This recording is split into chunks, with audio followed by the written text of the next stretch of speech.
Severe winds hit the San Fernando Valley this week. Fans rushed to the Wizarding World of Harry Potter after its opening at Universal Studios Hollywood. Kobe Bryant leads the Lakers to a spectacular victory on the last game of his NBA career. This is Valley View News. Hello and welcome to Valley View News. I'm Mariah Robinson. And I'm Jarvis Heron. Donald Trump has won the New York Republican presidential primary. It's really nice to win the delegates with the votes. You know, it's really nice. Thank you, New York. We love New York. We love New York. Thank you very much, everybody. Hillary Clinton has won the New York Democratic presidential primary. We've won in every region of the country. From the north to the south, to the east, to the west, but this one's personal. A Cal State Northridge geology professor has released a study showing how multiple faults can cause a catastrophic earthquake.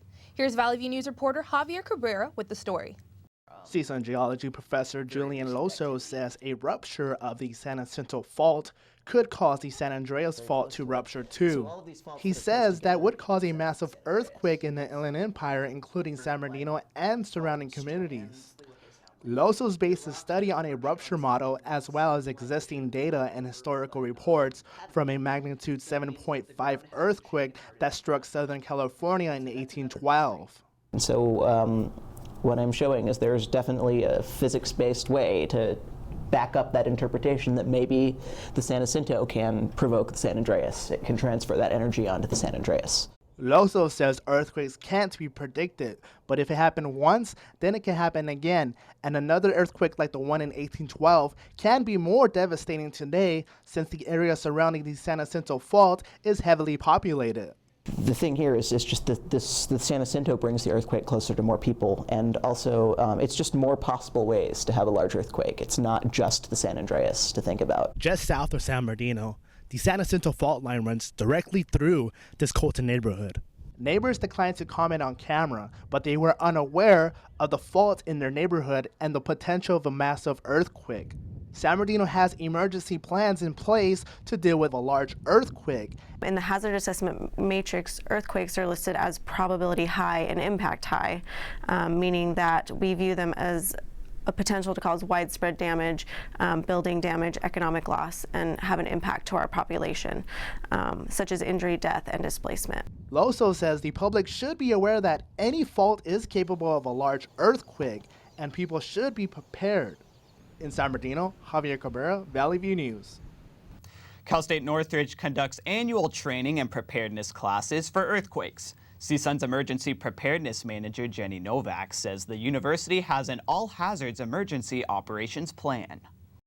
Within that all-hazards emergency plan, we do have hazard-specific chapters and checklists because although a lot of the same structures can be used to respond to different types of hazards in terms of like organization, there are certain considerations for, you know, a difference between like a hazmat release and an earthquake or a fire. So yes, we do have an earthquake kind of chapter and an earthquake checklist for the people that help in an emergency who are our emergency operations center responders.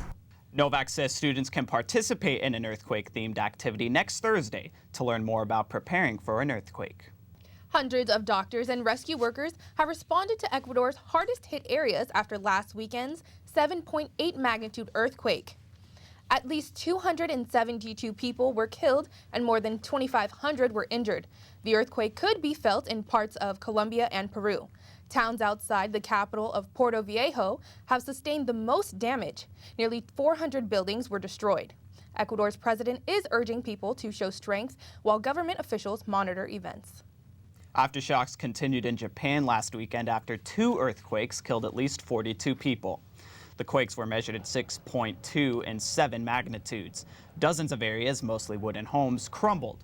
Many residents have been experiencing aftershocks while sifting through their shattered homes looking for valuables. Scientists say the Japan and Ecuador earthquakes are 9,000 miles apart and are not related. Southern California was battered by high winds last week. Although the winds have died down, extensive damage was left behind. Valley View News reporter Carla Gutierrez has more on the story. This is the sound of the fierce winds that roared through Southern California last week as trees rocked from side to side. The National Weather Service reported north winds ranging from 15 to 35 miles per hour, with gusts of around 45 miles per hour.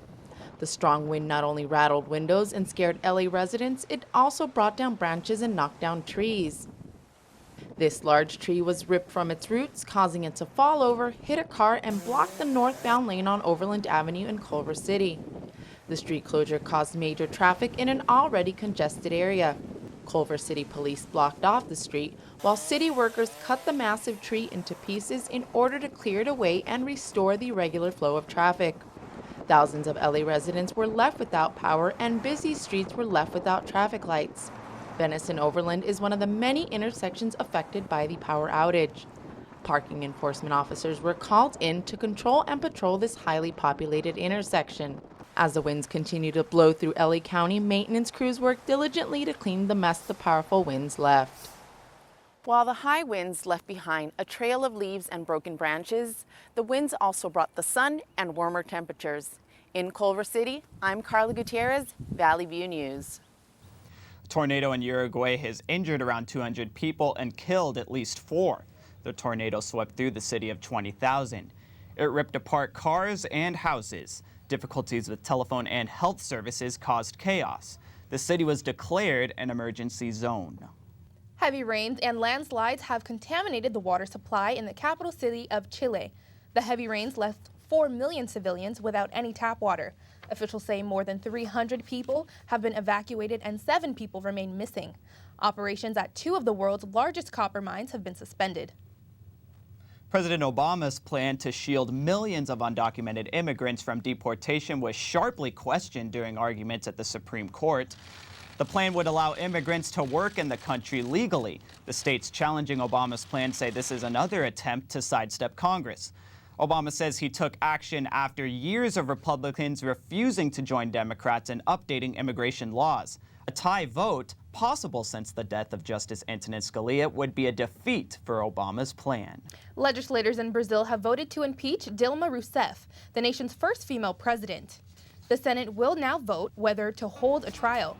Rousseff could be charged for illegally using money from state-owned banks to cover budget gaps during Brazil's worst economic crisis in decades.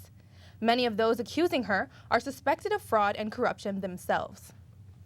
Thousands of oil workers in Kuwait began a strike last Sunday to protest against a government proposal to cut their wages. Kuwait wants to introduce a new payroll scheme for all public employees, including the country's 20,000 oil workers. This means there would be an automatic cut in wages and incentives. Kuwait Petroleum Corporation has offered to suspend all spending cuts if the union agrees to join a committee to negotiate a settlement. The conglomerate said workers boycotted negotiations. When we come back, we will visit the magical world of Harry Potter. And Beyoncé reveals a new project. When I was in foster care, I never knew when I would have to move. So I always had my suitcase ready to go. Then one day I was adopted. My new parents opened their hearts and home to me.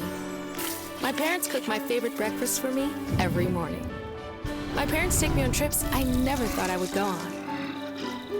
They gave me a home and an even better reason to use that suitcase. My parents aren't perfect, but they're perfect for me.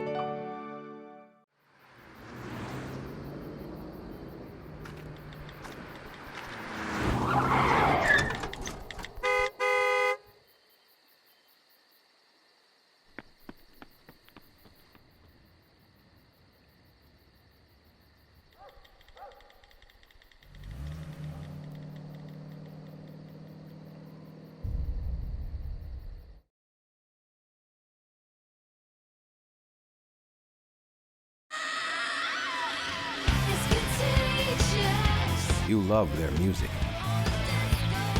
Why would you steal it?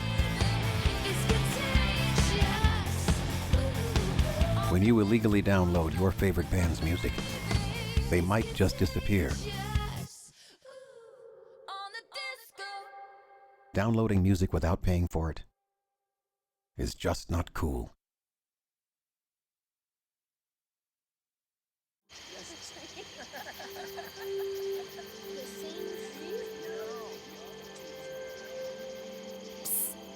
coming. Places, everybody. Light check. 1, 2, 1, 2. Everything looks good on our end. And lights. Come alive with the forest. Visit discovertheforest.org to find a forest near you.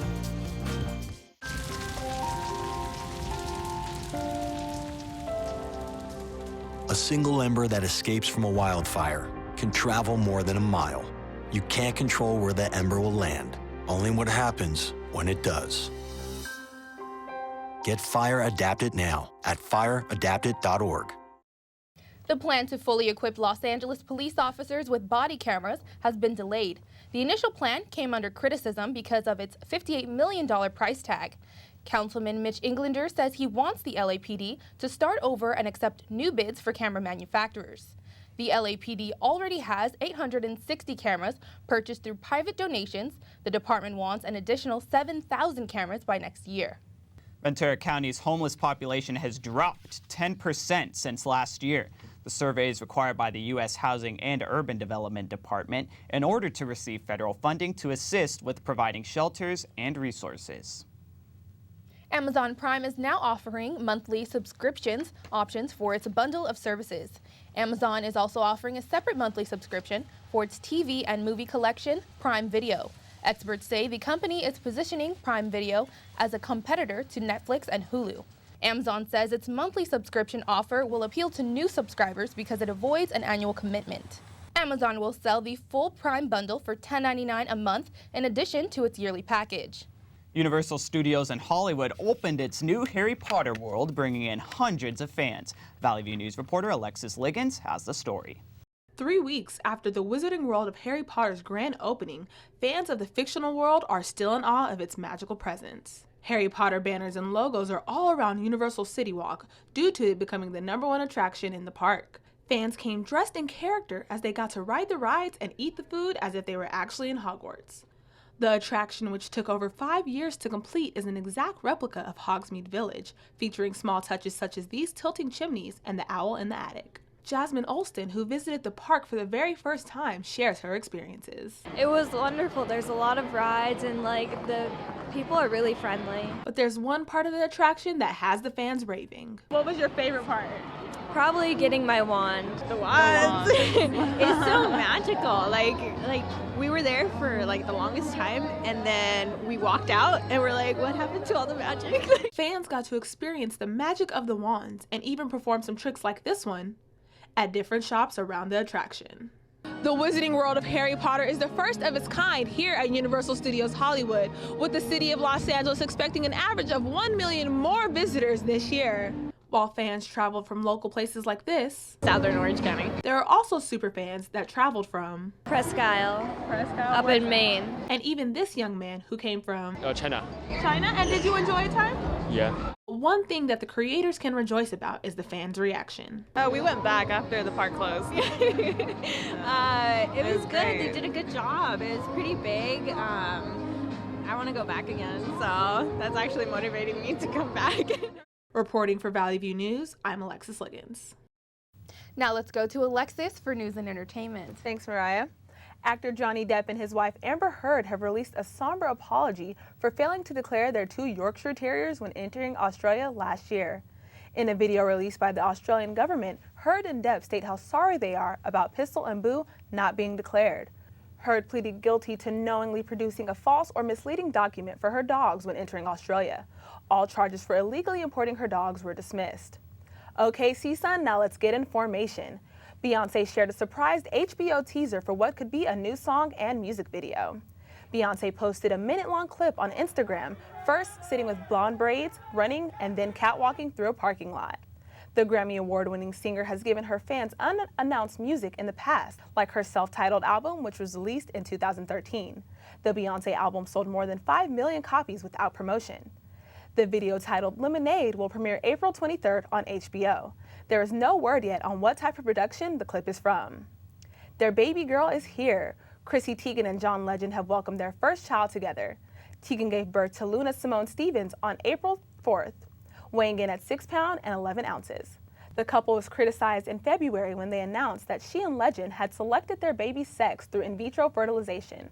They also opened up about their struggle with infertility. The All of Me singer says he's already written new music about his baby girl.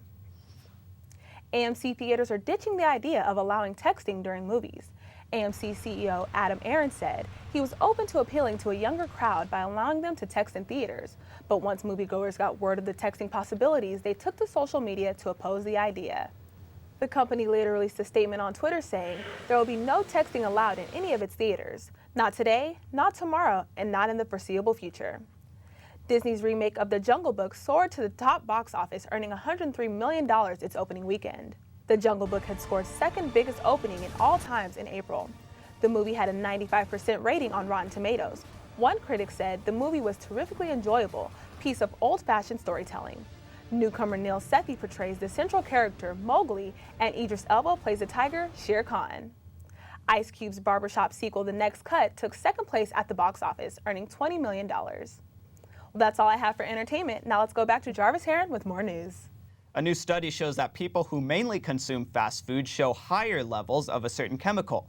The Centers for Disease Control and Prevention's report showed that those who ate fast food in the last 24 hours had 24 to 39% higher levels of phthalates. Phthalates could lead to infertility in women and reduced IQ and behavioral problems in children. Phthalates are also found in nail polish, medications, soaps, and perfumes. The CDC will continue to research to find what menu items specifically lead to spikes in phthalates. The average person spends 8 to 9 hours on electronic devices daily. Nottingham Trent University found people check their smartphones 85 times a day. Valley View News reporter Erica Sims has more on the story. Cell phones, computers, and tablets are used almost every day by the average person. But CSUN optometrist Sandra Lynn says looking at these screens are making our eyes work harder. They tend to stare at things for a long period of time. They forget to blink, and we're focusing on close-up reading material. And so by focusing on things close up, it does cause our eyes to work a little bit harder. But for students, they are always looking at screens.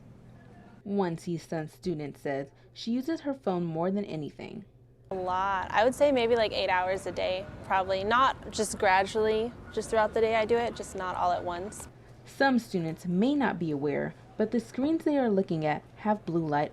And that's what makes them look so bright and appealing to us, but it can cause damage to our eyes. One CSUN student says she has felt the effects of looking at the screen for too long. My eyes definitely get red sometimes, and then they get droopy, and then if I look at the screen for too long, like it gets like a burning sensation. But there are ways that they can keep their eyes strong. Dr. Lynn suggests students follow the 20-20-20 rule.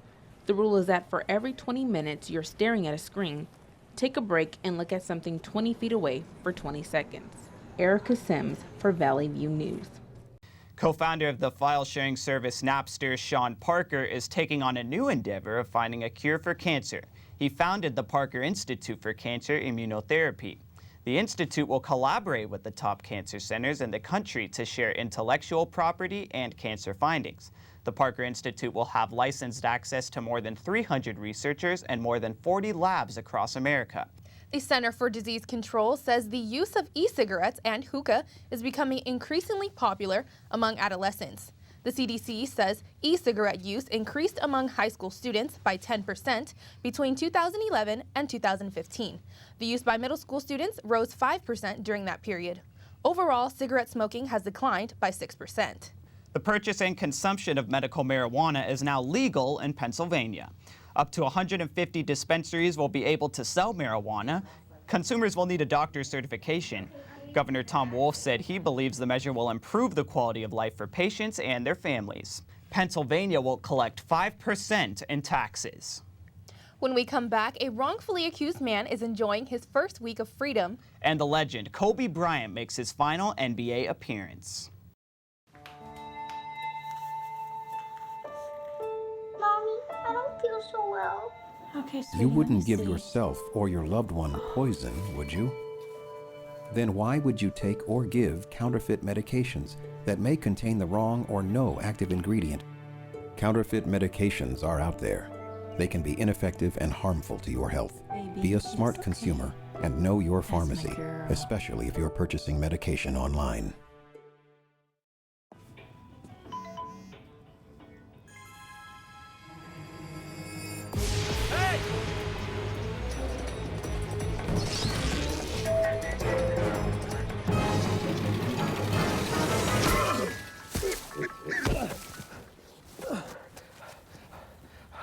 So, same time next week?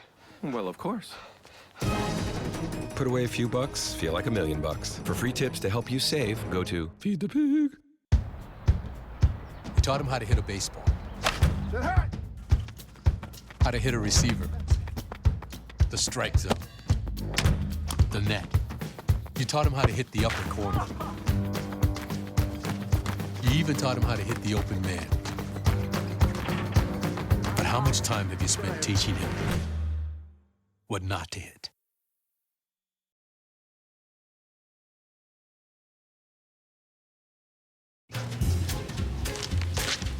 Really?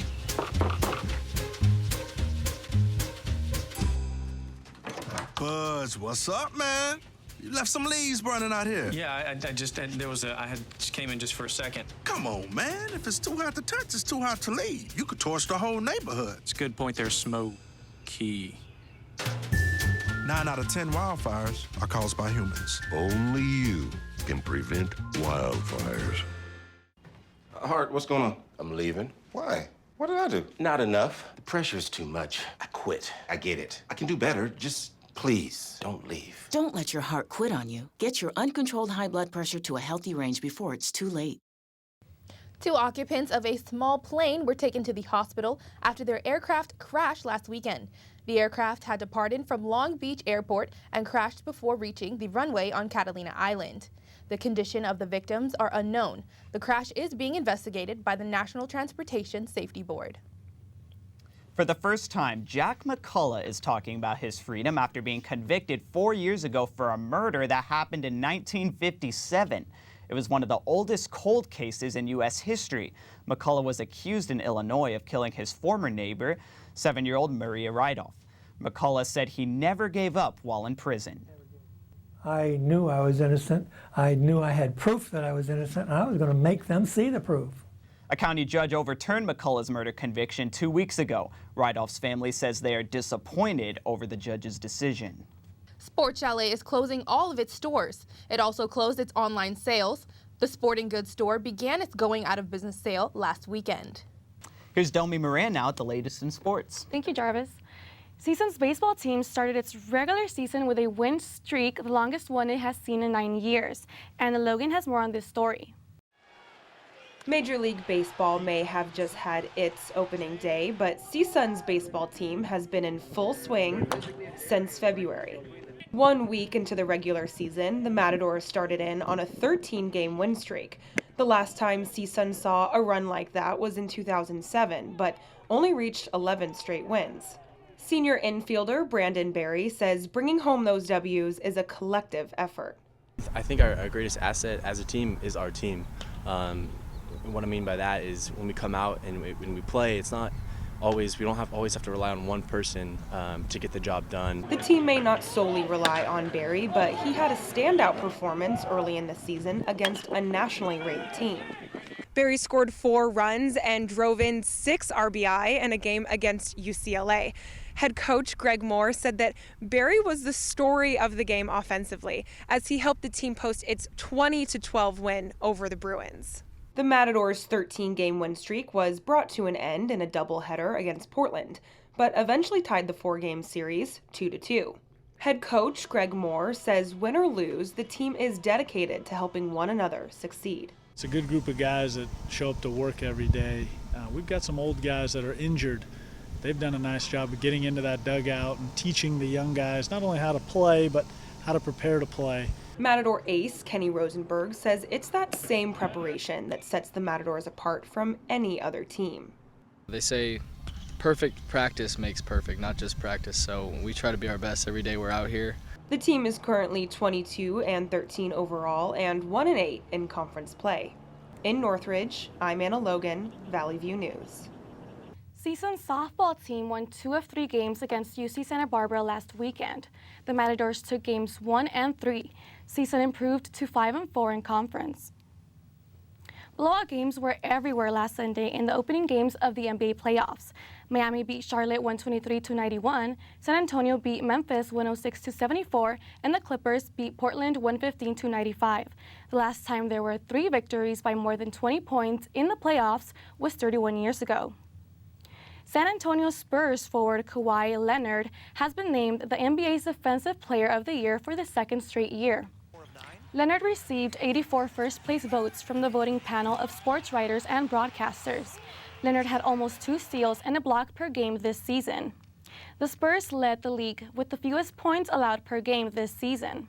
Golden State Warriors forward Draymond Green and Miami Heat's Hassan Whiteside finished 2nd and 3rd in the voting. Leonard is the 2nd player to win consecutive Defensive Player of the Year. Ethiopia's Lemi Haile and Asere Baisi have won the men's and women's divisions of the Boston Marathon. Haile won in an unofficial time of 2 hours and 12 minutes. Baisa came from behind to win the elite women's division in 2.5 hours. American Tatiana McFadden won the women's wheelchair division for the 4th straight year. Switzerland's Marcel Hug took home the men's wheelchair division for the 2nd straight year. Many Americans did not participate in the event in order to train for the Rio Olympics this summer. The 120th running of the historic race took place under heavy security. This year's race marks the 3-year anniversary of bombings near the finish line that left 3 people dead and 264 injured. Now let's go back to Mariah with more news. Last week's Laker fans gathered in downtown LA for Kobe Bryant's last career game. Fans looked to soak in the final moments of the Laker superstar's career. Here's Valley View News reporter Javier Cabrera with more. Lakers! Woo! Some bought tickets worth thousands and many were just present for the experience. But Laker fans invaded downtown LA to celebrate Kobe Bryant's career hours before his last game.